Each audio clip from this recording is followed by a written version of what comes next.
Olá, meus caros amigos, boa tarde a todos, ou bom dia, ou boa noite para aqueles que estiverem vendo mais tarde o vídeo, né? Meu nome é Túlio Chipoletti, para aqueles que não me conhecem ainda, e eu tenho um canal dedicado a reflexões da espiritualidade sobre temas espíritas, espiritualistas, que justamente se chama canal Reflexões Espiritualistas. Nós estamos, para quem não sabe, ainda, né, vai saber hoje, estudando capítulo a capítulo o livro Pensamento e Vida do Espírito Emmanuel, pela psicografia do nosso querido e saudoso Chico Xavier. Tá certo? É um livro maravilhoso, fala sobre o pensamento, como afeta a nossa vida e como a nossa mente interfere em tudo, praticamente, na nossa existência. Tá certo? Então fica aí o convite para aqueles que ainda não estão inscritos se inscreverem no canal, compartilharem com os amigos, né, com pessoas dos seus contatos e com isso poder compartilhar com mais gente esses pensamentos que não são meus, são do Emmanuel e são da nossa querida doutrina espírita, né? Também, se gostarem, deixem aí o seu like para que o canal ganhe relevância e o YouTube possa mostrar isso espontaneamente para mais e mais pessoas. Tá bom? Vamos lá para a nossa tarefa de hoje. Hoje nós vamos falar sobre o tema prosperidade. Estamos já no 19º capítulo, de 30 capítulos. Estamos avançando bem. Vamos ver o que o Emmanuel nos reserva na tarde ou no dia de hoje, né? Então ele começa dizendo assim: prosperidade na terra quer dizer fortuna, felicidade. Grande parte das criaturas, almejando-lhe a posse, pleiteia relevo, autoridade, domínio. Gastam-se largos patrimônios da existência para conquistar-lhe o prestígio, e não falta quem surja no prélio estudando as forças ocultas para incorporar-lhe o bafejo. Milhões, olhem bem, milhões de homens de hoje vivem à cata de ouro e predominância, com o mesmo empenho com que antigamente, em aprendizados mais simples, se entregavam aos misteres primitivos da caça e da pesca. Então, ele está fazendo aqui uma analogia, né? Lembrando que para nós no mundo aqui, no mundo terreno, né, prosperidade o que é? É a pessoa ter dinheiro, ter posses, ter poder, ter autoridade, né? Então ele fala, muita gente gasta praticamente grande parte da existência para isso, para conquistar mais ouro, mais dinheiro, mais poder, né? Às vezes o poder é até mais perigoso do que o dinheiro em si, né? Então, usando inclusive as forças ocultas, né, as famosas videntes aí, né, que nada mais são do que médiuns, né, mas que muitas vezes assessorados por espíritos menos felizes, né, fala aquilo que a pessoa quer ouvir, né, e a gente vê exatamente isso na atualidade, né. Esse livro foi escrito lá na década de 50, mas está muito atual, porque ainda a materialidade fala mais alto ao coração de muita gente, né? Então, a gente continua como se fazia antigamente, os nossos antepassados, procurando a caça e a pesca. Hoje a gente procura o dinheiro, a fortuna e o poder. Tá certo? Bom, vamos lá. É que na procura desse ou daquele valor da vida, e aí vale para tudo, né, gente? Mobilizamos a energia mental constituída à base de nossas emoções e desejos. Então, olha aí. Então, qualquer coisa que a gente vá procurar na vida, nós mobilizamos o quê? Emoções e desejos. Primeiro a gente deseja, depois a gente pensa e logo em seguida a gente age. Assim funciona a nossa mente e a nossa vida, né? O espelho do coração, constantemente focado no rumo dos objetos e situações que buscamos, traz-nos à rota os elementos que nos ocupam a alma. Ou seja, aquilo que eu foco minha mente, a minha atenção, é o que vai se incorporar ao meu patrimônio moral e espiritual, né? Se é o dinheiro, se é o poder, se é a ganância, seja lá o que for, né? Vai fazer parte da minha vida mental, do meu mundo íntimo, o tempo todo, tá certo? Não esqueçamos, todavia, que na laboriosa jornada para a glória divina, nos confundimos sempre com aquilo que nos possui a atenção, demorando-nos nesse ou naquele setor de luta, conforme a extensão e duração de nossos propósitos.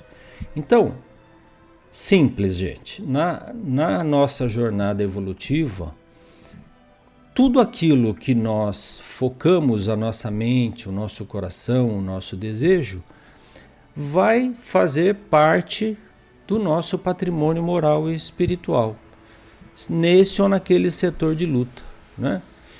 E quanto mais atenção a gente despende nesse esforço, ou seja, energia mental, material, mais nós acertamos ou nos desviamos da rota traçada pela divina providência para nossa elevação espiritual. Tá claro, né? Muito claro. Você vê que eu falei para vocês sobre a energia mental logo no início do vídeo. Esse livro é o tempo todo dedicado a como funciona a nossa mente e como ela influencia na nossa vida e no nosso espírito. Ele continua assim: como no filme cinematográfico, em que a história narrada é feita pelos quadros que se sucedem, ininterruptos, a experiência nos é peculiar nessa ou naquela fase da vida, constituindo-se dos reflexos repetidos de nossos sentimentos. Entenderam a analogia com o cinema aí, né? Gerando ideias contínuas, que aí vira um filme, que acabam plasmando os temas da nossa luta, aos quais se nos associa de novo a mente, identificando-se de modo quase que absoluto, olha isso, quase que absoluto com as criações dela mesma, da nossa mente, à maneira da tartaruga que na carapaça, formada por ela própria, se isola e refugia.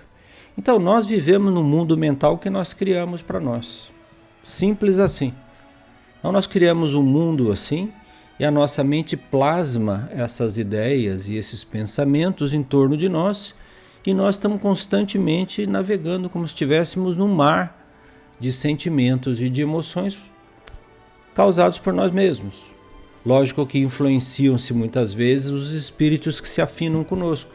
Já falamos aqui assim, desse tema, né? Acho que, se não me engano, no capítulo Associação. Então, nós criamos um mundo que nós desejamos.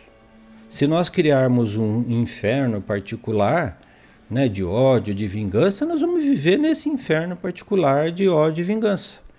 E nós vamos atrair aqueles espíritos que estão nessa faixa vibratória.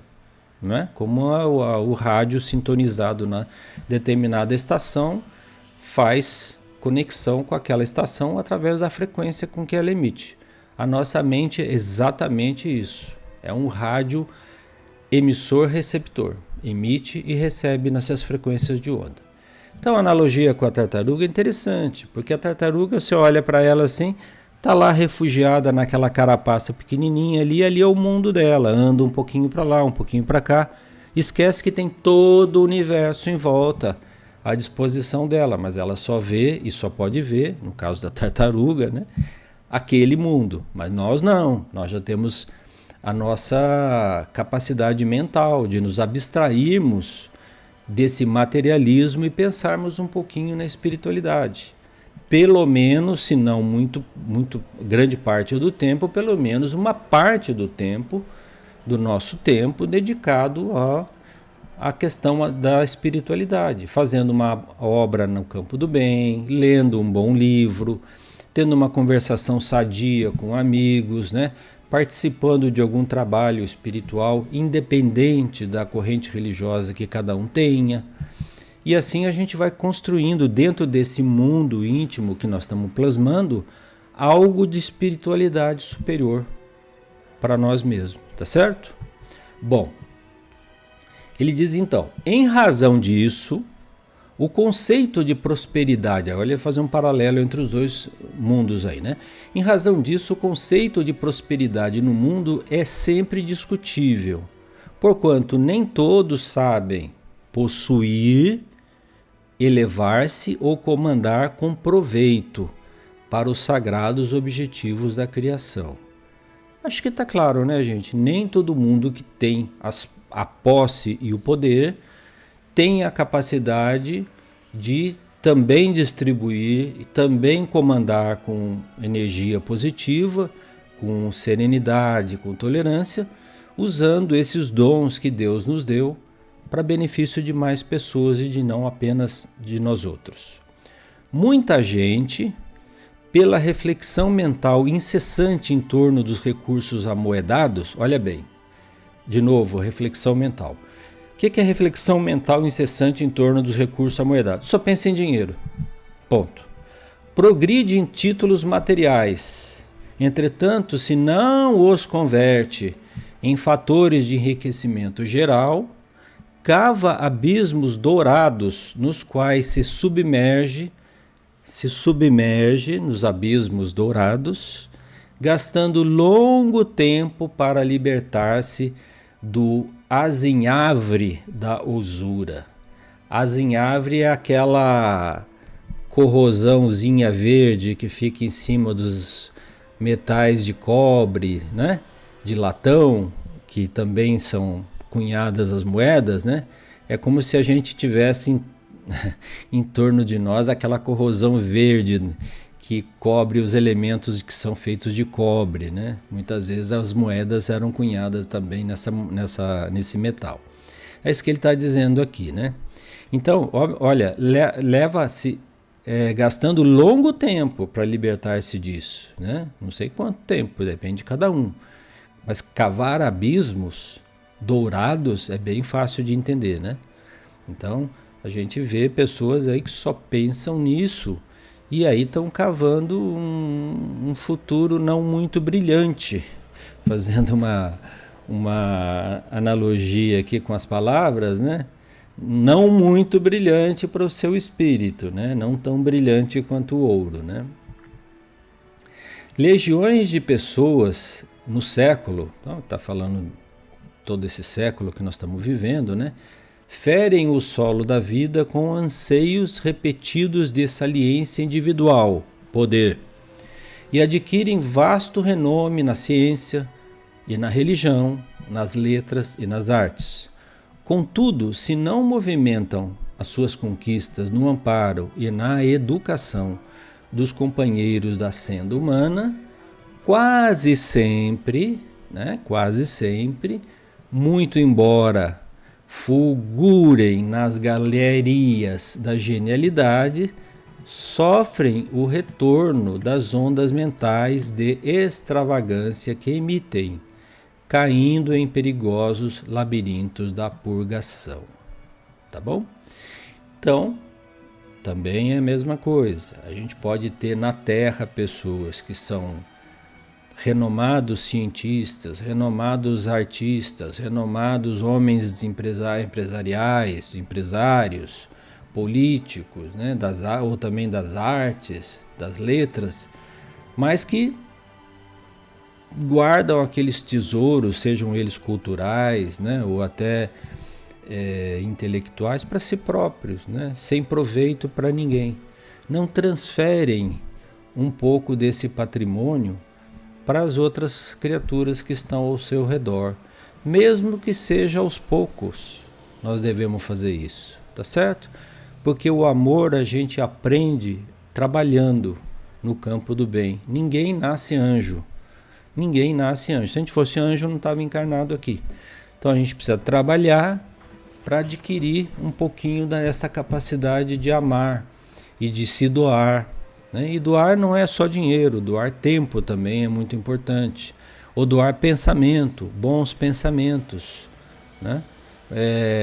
Rezar para alguém, pedir a Deus para que aquela pessoa seja ajudada, tudo isso é transferência da nossa capacidade espiritual, das nossas potencialidades morais, que a gente pode perfeitamente utilizar para mais pessoas, tá certo?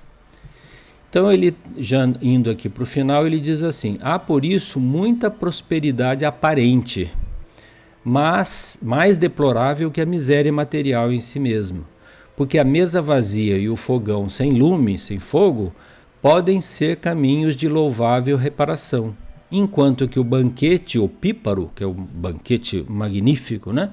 E a bolsa farta, em muitas ocasiões, apenas significam avenidas de licença que correm para o despenhadeiro da culpa, de onde só conseguiremos sair ao preço de longos estágios na perturbação e na sombra.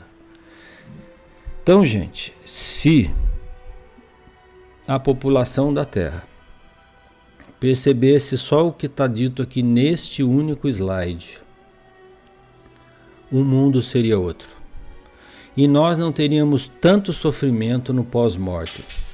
Porque se alguém acha que vai desencarnar e vai lá encontrar com Deus, né, como alguém pode pensar assim, trazendo à baila antigas concepções religiosas, pode esquecer. Nós vamos nos encontrar com nós mesmos, com os nossos amigos espirituais, no máximo com os nossos familiares já desencarnados, e vamos nos encontrar, aí prestem bem atenção, com a nossa própria consciência, que vai nos acusar ou beneficiar em função dos atos que nós praticamos na vida. Não tem milagre, a morte não transfere ninguém de pessoa normal para anjo e também não para demônio. Nós seremos nós mesmos. Só que se nós só cultivamos o poder, a ganância, o dinheiro, a vaidade, o orgulho, nós vamos estagiar em áreas onde existem pessoas que também pensam assim. Isso é o chamado umbral, né? O lugar onde se reúnem essas pessoas pós-morte. Não quero assustar ninguém. Tem um livro maravilhoso chamado Voltei, que é o pseudônimo, é escrito por Irmão Jacó, mas é o pseudônimo de um presidente da Federação Espírita Brasileira, mas que conta a experiência dele lá, pós-morte. Que ele tinha algum conhecimento sobre o mundo espiritual, e não foi nada daquilo que ele esperava, nada daquilo. Leiam o livro, é muito bom, chama Voltei, né, da FEB. Então, já terminando aqui, né, gente? Porque nossos vídeos não devem passar de mais de 20 minutos. O Emmanuel conclui assim: muitos religiosos, né, pessoas que estudam as religiões, perguntam por que motivo protegeria Deus o progresso material dos ímpios. Por que Deus permite isso, né? Em verdade, porém, semelhante fortuna não existe. Agora, olha a surpresa, gente. De vez que a prosperidade ausente da reta conduta, da conduta reta, não passa de apropriação indébita, e é como roupa brilhante cobrindo chagas ocultas, que exigem a formação de reflexos contrários aos enganos que as originaram, a fim de que a prosperidade legítima, a expressar-se em serviço e cultura, amor e retidão, confira ao espírito o reflexo dominante da luz. Esse aqui é forte, hein, gente? Então, se nós queremos ter um pouco de luz após a nossa desencarnação, tenhamos em conta que a prosperidade legítima é aquela que nós utilizamos os recursos que Deus nos empresta, né, a serviço dos outros, a serviço dos nossos semelhantes, a serviço da cultura, do amor e do trabalho reto, né? O trabalho correto, né? E não aquela que nós acumulamos fortunas que na verdade não são nossas. Por isso que ele fala que é uma prosperidade ausente. Não passa de apropriação indébita, é como se nós estivéssemos utilizando algo que não é nosso. Tá certo? Então, que tenhamos em mente essa questão que é muito presente nos dias atuais. Por quê? Porque a vida material, gente, o materialismo, né? As coisas concretas, assim, o corpo, né? A matéria, a necessidade de alimentação, de trabalhar para ter sustento, lugar onde morar, casa, meio que empurra a gente para esse lado. Então nós temos que ter cuidado e ter a nossa vigilância, né? Por isso que o Cristo falou para nós, né?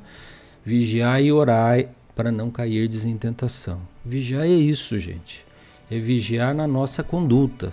É ver se nós estamos sendo corretos na aplicação dos recursos que Deus nos concedeu. Tá certo? Lógico que ninguém está criticando a pessoa ter o dinheiro para pagar a escola do filho, para pagar as despesas da casa, para fazer um passeio de vez em quando. Nada disso é errado. O que é errado é a nossa, digamos assim, atenção demasiada, né? O nosso foco muito forte nessa questão do poder e do dinheiro. Eu falo sempre poder e dinheiro porque eles andam juntos, né? Então, às vezes a pessoa nem é tanto rico, mas tem poder, né? Poder político, poder empresarial, sei lá. Então, às vezes aquilo envaidece, mexe com o orgulho da pessoa. E aqueles quadros, como falou o Emmanuel aqui anteriormente, de existências anteriores, começam a se repetir como se fosse um filme nas nossas vidas, né? A gente começa a errar de novo as mesmas coisas que erramos anteriormente. Tá bom?